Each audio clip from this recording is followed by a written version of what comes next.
Hi friends, welcome to my YouTube channel. Srishti Drishti ಚಾನಲ್ಗೆ ಸ್ವಾಗತ. Friends, ಇವತ್ತು ತುಂಬಾ ದುಃಖದ ದಿನ. ನಮ್ಮ ಯೂಟ್ಯೂಬ್ ಸನ್ನಿಧಿ ಅಕ್ಕವರ ಹಸ್ಬೆಂಡ್ ಇಲ್ಲ ಇವತ್ತೊಂದು ದಿನ. ಅವರು ನನಗೆ ತುಂಬಾನೇ ಸಹಾಯ ಮಾಡಿದ್ರು. ಎಲ್ರಿಗೂ ಗೊತ್ತಿದೆ ಸಾನ್ನಿಧ್ಯ ಯೂಟ್ಯೂಬ್ ಚಾನಲ್ ಅಂತ. ಅಮ್ಮು ಅಕ್ಕ ಅಂತ ಅವರು ಮೈಸೂರಿನವರು.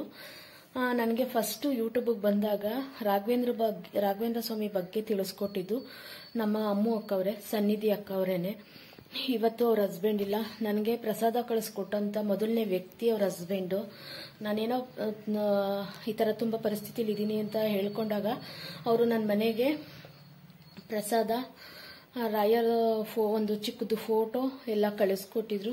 ಆ ವ್ಯಕ್ತಿ ಇವತ್ತಿಲ್ಲ. ಅವರ ಆತ್ಮಕ್ಕೆ ಶಾಂತಿ ಸಿಗಲಿ ಅಂತ ಒಂದು 10 ನಿಮಿಷ ಪ್ರಾರ್ಥನೆ ಮೌನ ಆಚರಣೆ ಮಾಡಿ ಮುಂದೆ ಮಾತಾಡ್ತೀನಿ.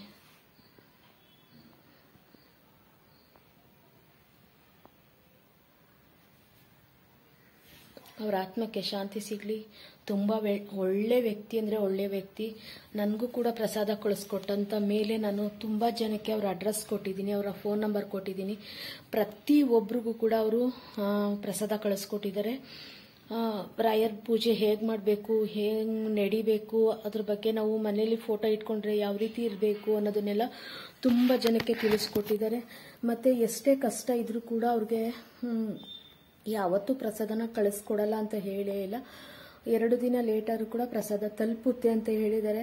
ನಾವು ಯಾವುದೇ ಹಾಸ್ಪಿಟ್ಲಲ್ಲಿ ಇದ್ದೀವಿ ಅಕ್ಕ, ನಮಗೆ ಹುಷಾರಿಲ್ಲ ಅಂತ ಹೇಳಿದವ್ರಿಗೂ ಕೂಡ ಅವರು ಹಾಸ್ಪಿಟ್ಲಿಗೆ ತಲುಪಿಸಿದ್ದಾರೆ.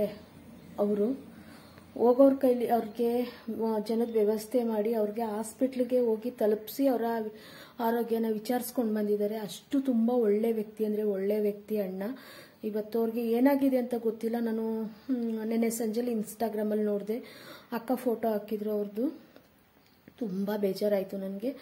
ಅಂಥ ದೊಡ್ಡ ಯೂಟ್ಯೂಬರ್ ಅವರು, ಅಹಂಕಾರ ಇಲ್ಲ ಅವ್ರಿಗೆ.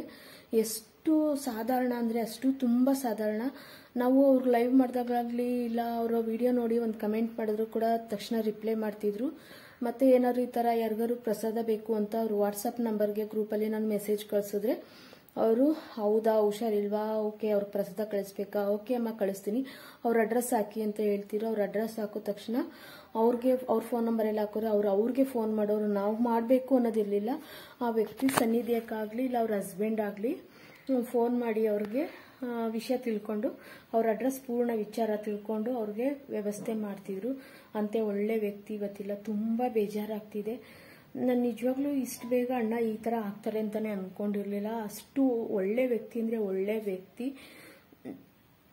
ಮಾತಾಡೋದಕ್ಕೆ ತುಂಬ ಸಂಕಟ ಆಗ್ತಿದೆ. ಅಷ್ಟು ತುಂಬ ಒಳ್ಳೆ ವ್ಯಕ್ತಿ ಅವರು. ನನಗೆ 1 ಟ್ರಿಪ್ ಅಲ್ಲ, ನನಗೆ 3 ಟ್ರಿಪ್ಪು ಪ್ರಸಾದ ಕಳಿಸ್ಕೊಟ್ಟಿದ್ದಾರೆ. ನನಗೆ ಮೃತಿಕಾ ಪ್ರಸಾದ, ಮಂತ್ರಾಕ್ಷತೆ ಮತ್ತು ಇನ್ನು ಸ್ವೀಟು ಇದೆಲ್ಲನೂ ಒಂದ್ಸತಿ ಕಳಿಸ್ಕೊಟ್ಟಿದ್ರು ನನಗೆ. ಮತ್ತು ನಾನು ಮೈಸೂರು ಕಡೆ ಒಳ್ಳೆನೆ ಅಂತ ಹೇಳ್ಬಿಟ್ಟು ತುಂಬಾ ಚೆನ್ನಾಗಿ ಅವರು ಮಾತಾಡ್ತಿದ್ರು. ಒಂದು ದಿನ ನಾನು ದುಃಖದಲ್ಲಿದ್ದಾಗ ಅವ್ರಿಗೆ ಫೋನ್ ಕಾಲ್ ಮಾತಾಡಿದಾಗಲೂ ಅಷ್ಟೇ, ಯಾಕೆ ಮನಸ್ಸು ಚೇಂಜ್ ಆಗಿದೆ, ಇವತ್ತು ಚೇಂಜ್ ಆಗಬೇಡಿ, ಯಾವಾಗಲೂ ರಾಯರಿದ್ದಾರೆ ನಿಮ್ಮ ಜೊತೆ ಅಂತ ಸ್ಫೂರ್ತಿ ತುಂಬ್ತಾ ಇದ್ರು ಅವರು.